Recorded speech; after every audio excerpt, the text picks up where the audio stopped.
चलिए आज हम बात करते हैं और आज का मेरा ये टॉपिक है। हमें एक आदमी मिला जो कारपेंटर काम करता है, लेकिन वो हमसे बात क्या किया आज कि आप इससे कुछ नहीं होने वाला, ये काम तो बेकार है, आप बेकार करते हैं, हम भी बेकार करते हैं, हम भी इनको छोड़ने वाले हैं, छोड़ देंगे।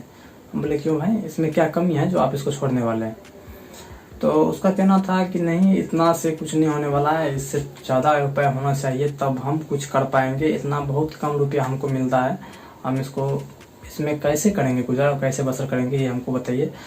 तो हम जो आज उनसे बात किए तो हमको शायद ये लगा कि इस पर हमें इसलिए बात करना चाहिए कि हमारे रेंज में जो आदमी जितना आता है, जितना आदमी काम करता है, उनके माइंड में ये चीज़ ज़रूर आता होगा कि नहीं, ये चीज़ सही बोल रहा है वो आदमी, ये काम से कुछ नहीं होने वाला। लेकिन हम ये चीज़ को गलत बताते हैं कि नहीं, वो गलत बोल रहा था। क्योंकि इसलिए देखिए कि अगर हम मान के चलते हम उनको गलत बोलते हैं तो ये जो अभी पूरा देश चल रहा है, इसमें देखिए सबके लिए अलग अलग काम है। अगर सब एक ही काम को सब पकड़ के अगर करना शुरू कर देगा तो शायद ये संभव नहीं है। अगर मान लीजिए किसान अगर खेती नहीं करेंगे तो हम चावल कैसे खाएंगे, गेहूं कहाँ से लाएंगे? तो ये चीज़ हमेशा मायने रखता है कि हर एक को अपना अपना काम सही है। उनको अगर आगे बढ़ना है और उनको सक्सेस होना है, अगर ज़्यादा रुपया कमाना है, तो ये उन पे डिपेंड करता है कि आप ज़्यादा रुपया कैसे कमाएंगे या आप नहीं कमाएंगे। मान लीजिए अगर हम सो के उठते हैं, अगर 9 बजे ड्यूटी जाते हैं, हम अगर 6 बजे वापस आते हैं, फिर से सो जाते हैं, बस ये आप बना लिए कि हमको यही करना है, तो आपको जितना आपके पास पैसा आ रहा है वही सही है, वो सही है आपके लिए। तो आप उससे नाराज़ मत होइए, क्योंकि आप जिस हिसाब से टाइम दे रहे हैं आप उस हिसाब से सही है। लेकिन अगर हमारे हिसाब से मानते हैं तो हम उनको ये बोलते हैं कि अगर आप 6 बजे आते हैं ड्यूटी छोड़ के और सबके तरह सो जाते हैं, तो फिर आप में अलग क्या हुआ? आप में अलग है क्या? आप में कुछ तो अलग होना चाहिए ना, कि आप जो चाहते हैं कि हमको पैसा कमाना है और ज़्यादा कमाना है, तो आप में कुछ तो ऐसा होना चाहिए कि जिससे आप पैसा ज़्यादा कमा सकते हैं।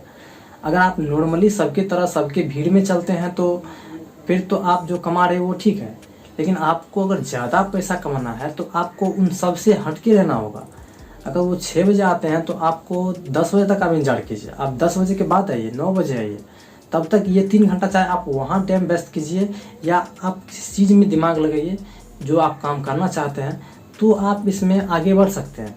लेकिन ये हमेशा ध्यान रखिए कि सब 8 घंटा अगर ड्यूटी करते हैं, अगर आप भी 8 घंटा ही ड्यूटी करते हैं, तो इसमें कुछ नहीं होने वाला। आपको जितना मिल रहा है आप उतना में खुश रहिए, उसी में आप गुजर बसर कर सकते हैं, कीजिए। अगर आप ये सोचते हैं कि हमको ज़्यादा रुपया कमाना है, अगर ज़्यादा कुछ करना है, तो हम आपके लिए एक सिंपल सा ट्रिक बताते हैं, आज इस ट्रिक को फॉलो कीजिए। अगर आप इस तरह का सोचिए तो शायद हमारे हिसाब से ये सही रहेगा। तो देखिए मेरा एक ट्रिक था, मान लीजिए अगर हम बिजनेस करते हैं, अगर हम एक अंडा अगर लेते हैं 5 रुपये का, उसमें हम उनको बेचने के बाद 1 रुपया ही उनसे हम प्रॉफिट ले पाते हैं।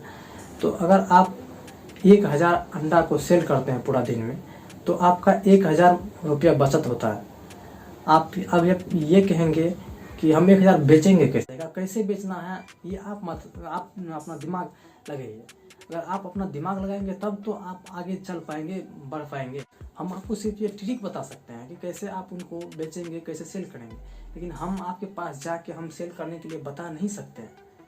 इसलिए हम वीडियो बनाते हैं कि आप लोग वीडियो देखिए, इनसे कुछ अगर सीखने वाला लगता है कि हम सीखने वाले हैं इससे, तो आप देख सकते हैं, अन्यथा आप ना भी देखें तो कोई दिक्कत नहीं। आप अगर आपके लिए फ़ायदा का चीज़ नहीं है तो आप काहे इस पर टाइम वेस्ट कीजिएगा, तो आप टाइम वेस्ट नहीं कर सकते हैं, आप छोड़ के जा सकते हैं।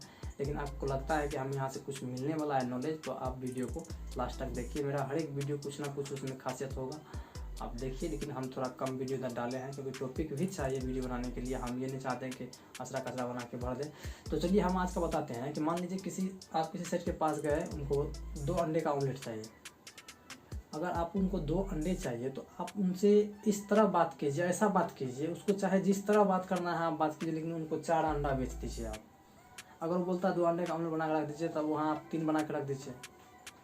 आप ऐसा आदमी के पास अंडा बना के रखिएगा तो पैसा फंसेगा, जिसके पास पैसा कम हो, 2 ही अंडे का पैसे हैं, आप उनको 3 बना के दे दीजिए तो ये फंसेगा। आप ये देखिए कि उनके पास बजट कितना है, कितना बजट है। अगर वो 2 मांगता है तो आप उनको 4 बना के दे दीजिए, वो गारंटी 100% है, वो आपको पैसा उसका दे देंगे।